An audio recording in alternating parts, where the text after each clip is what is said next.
Hello everyone, I'm from Rio. Unfortunately, the worst state ever to stay in Brazil nowadays, like Bruna was saying. I'm studying Portugal. I'm an immigrant there, but I'm from Rio de Janeiro. I was born and raised here, and I'm locking down during the pandemic here.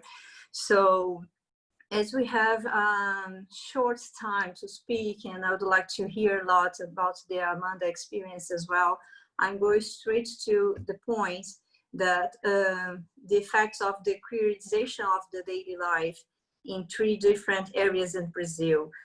But I'd like to make clear that I have a framework to see those effects. And I consider it from my background, being also a social psychologist and also working in the arts fields as a dancer, the historical perspective. I think we can't ignore the colonial history that we have.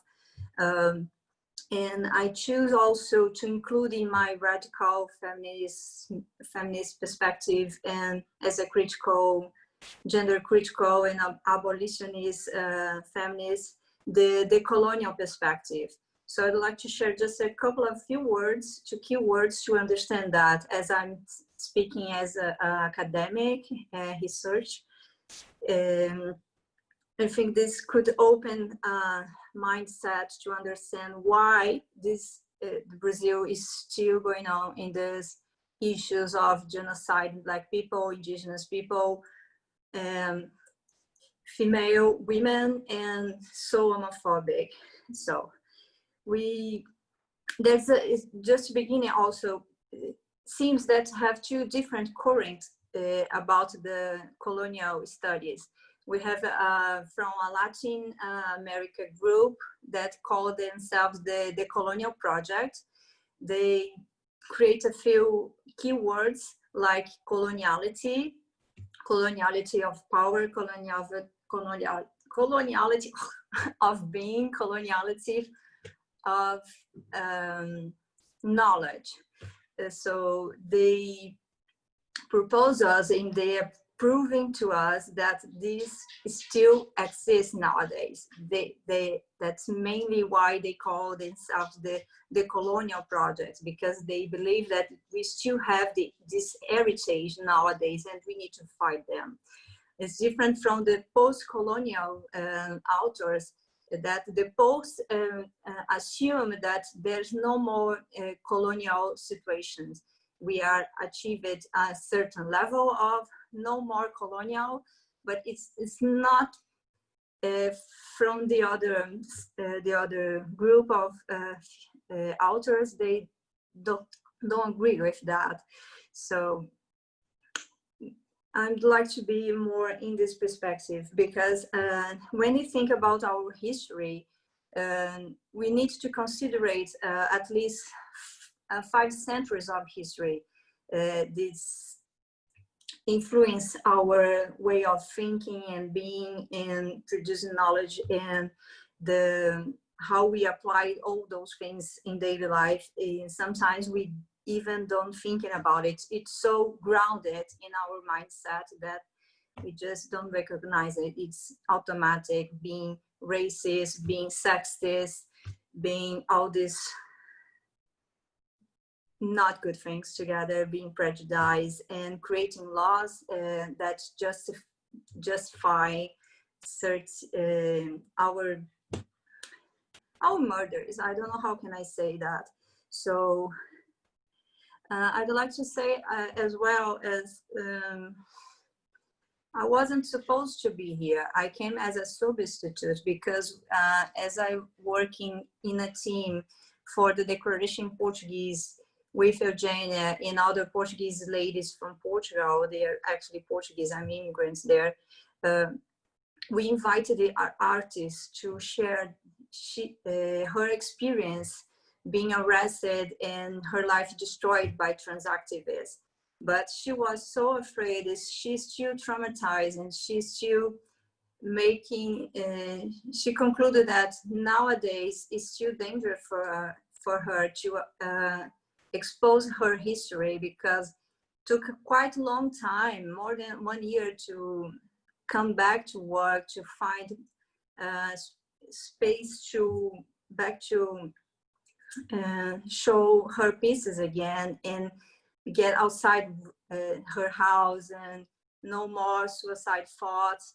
So I offered myself to be here to speak, to give a panoramic view of what's going on here. So when she's not here and I'm here, I think it's also a way to show how bad the situation is here. And also remember that I'm from Rio. Rio is the place from Marielle Franco's murder. So we are very, very strong when we are talking about male violence and male dominance, then male supremacy and white supremacy. It's really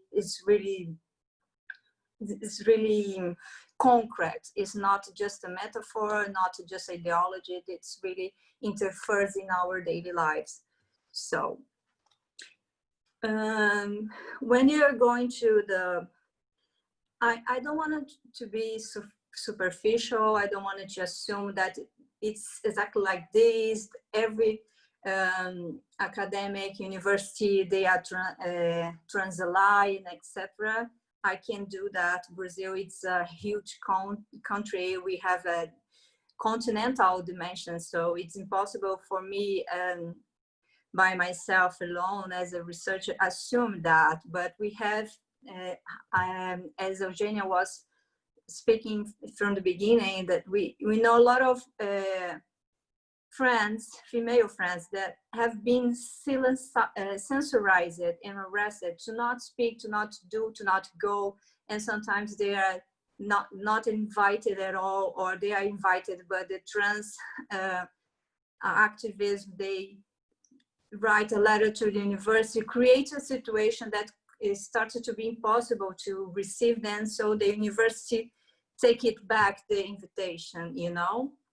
And it's like that. But I was thinking about some clues that we can understand, that you have an approach to maybe this place is not for female critical, gender critics or radical feminists through the language, because in Portuguese we are very sexist language.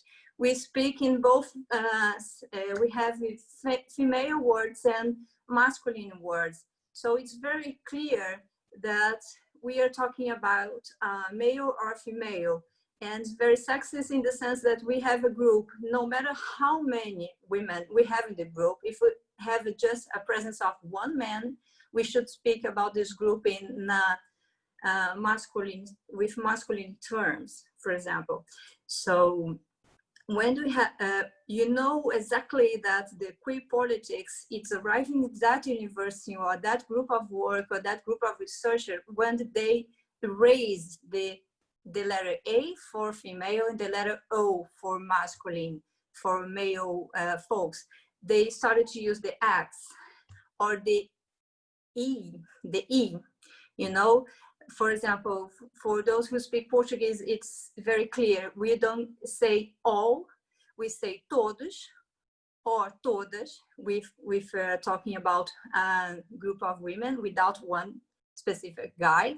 And when you're looking for, we access the websites, the call for invitation for papers, and or the articles itself. If we saw all the female words replaced by the X or the letter E, we know that they were using the queer theory as a background. So we just from this, we can understand that that's where they came from the language. So we can have an idea. So if you are curious, just get inside some university, public or private institutions, and look for a little bit of this erasement of the female in the language.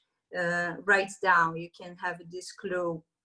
So another clue, it's also the situations where we know that professors or finalists of a seminar, and during seminars they are invited and arrested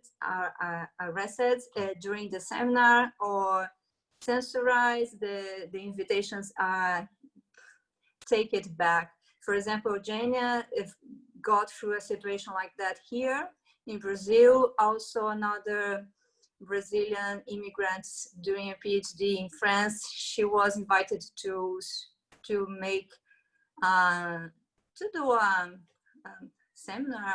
I don't know the correct word, but she was supposed to speak in her university from her graduations, and she was the invitation was coming back because the transactivism from her city in the northwest, I think it's Pernambuco, they make a lobby to the university, don't allow her to get inside the university at all.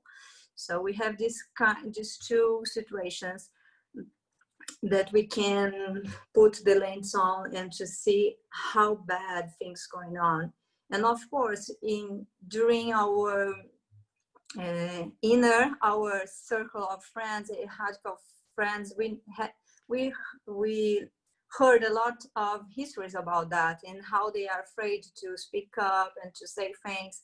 And they when we have the law, the frame set from the Brazilian's law, that how Bruna was brilliant is speaking just before me, everything can be criminalized and everything can be discriminatory. Everyone, especially the females, being afraid of losing their jobs, because even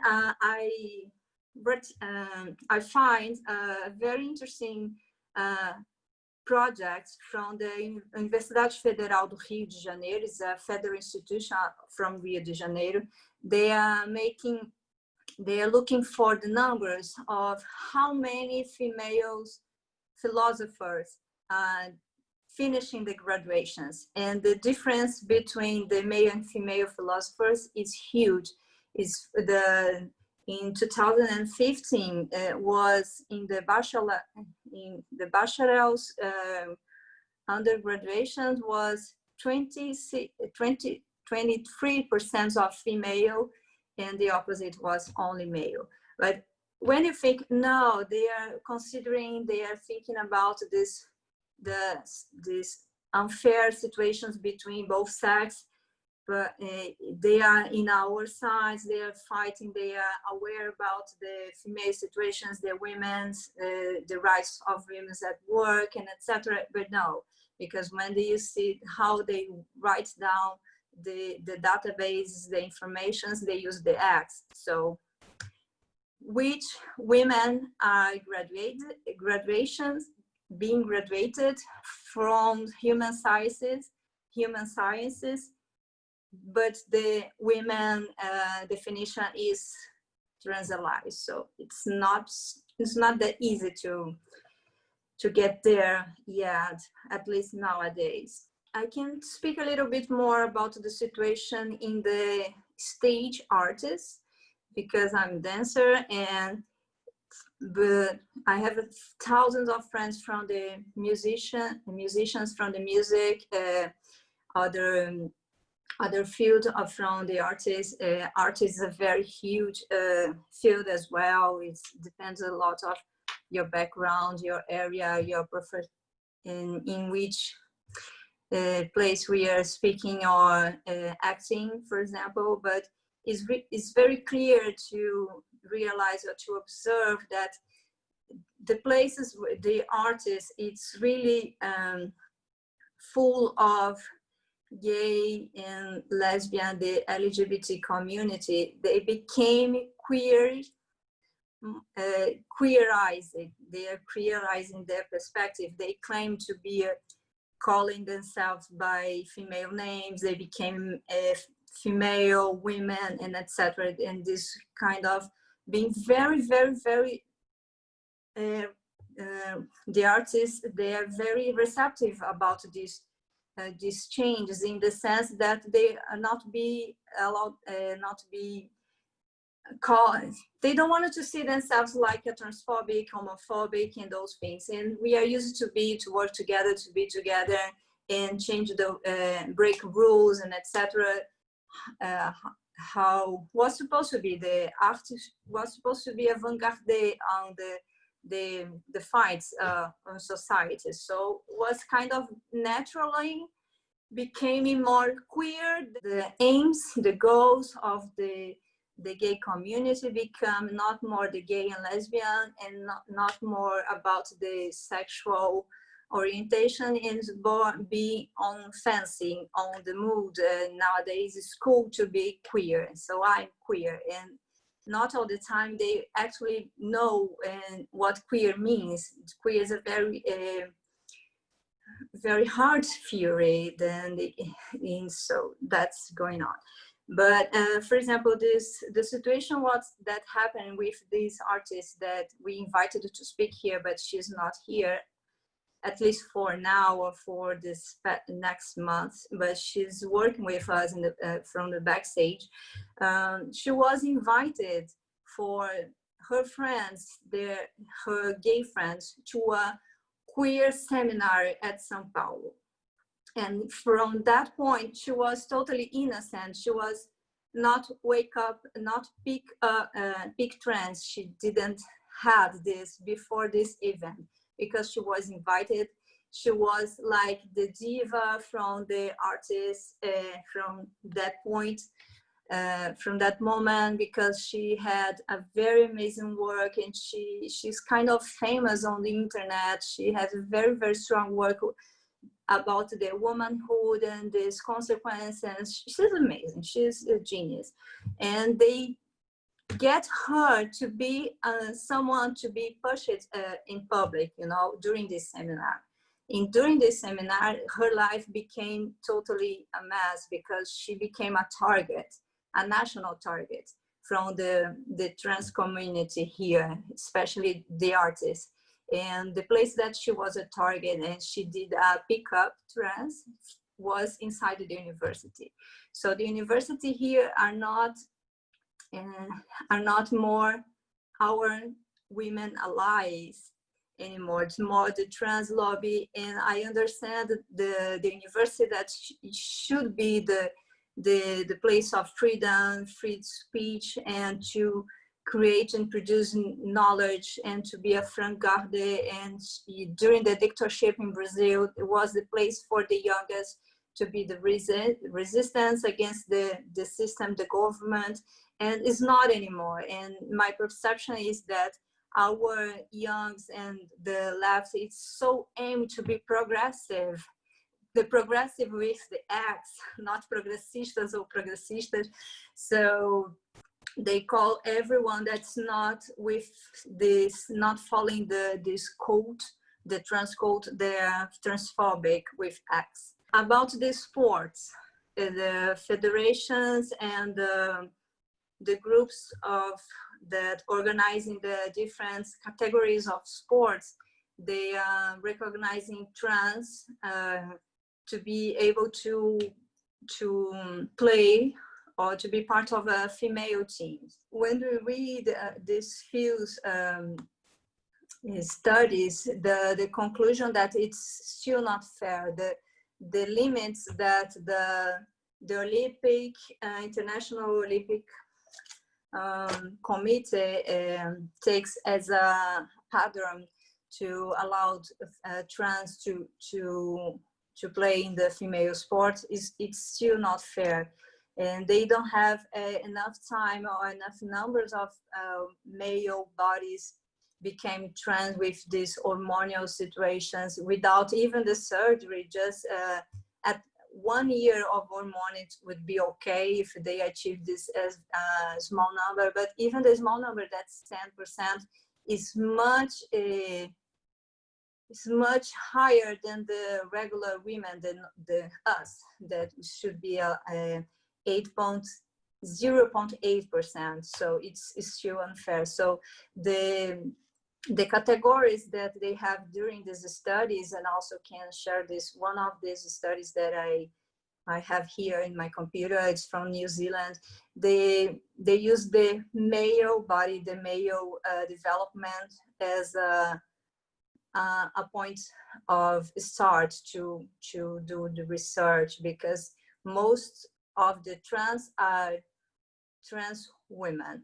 So they are considering the invasion and the imposition of the male in the sport, not the opposite hand around. So then we had a figure that represents this fight. Tiffany Abreu imposed herself as the highest punctuations at the vôlei, the Liga Feminina de Vôlei in Brazil. So was a male, became a trans, and became the highest player from volleyball in Brazil. And so in that moment, a few people that are from the volleyball field, they speak up and they was against that situation. But how, like in the laws, the institutions from the sport, they are following these others international pardons, and they excusing themselves from that, because of the international blah blah blah, the international Olympics, etc. We are in the rules, we are respecting all the other countries, and this how it is.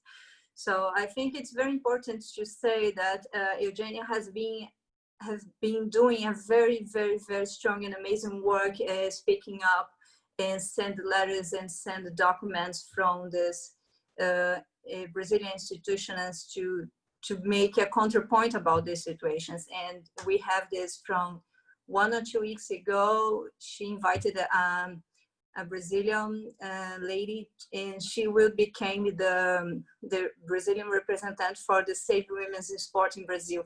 Finally, we are going to have that.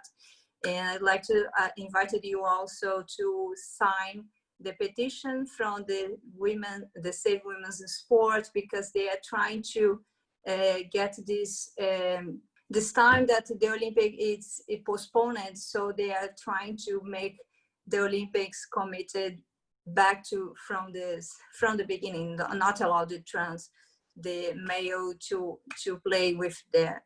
And they are using also the concept of fair play, because it was so long a history of women trying to have their own field, own space to play. And even inside the different categories, the fair play means that we have a high level of trainee, not just amateur and professional, but inside the professional, they have the weight and the time and the experience that the people have. So it's easy to see from the fights that they have the different color of the belts, and those applies from both sports. That was a long, very hard way to achieve that. So suddenly receiving male bodies inside the female fields of sports, this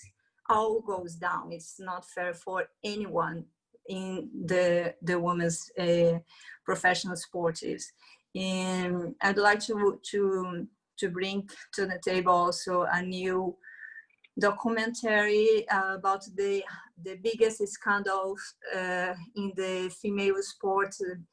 More than 300 or 50, I'm not sure, but gymnastic Olympics in the United States have been arrested from doctors and from the team. So it's so important. Even before talking about trans, the sport itself is not a safety place for women, because they are supposed to be in the space to train it, to become a professional, and to have the best doctor, the best physiotherapist, the best team.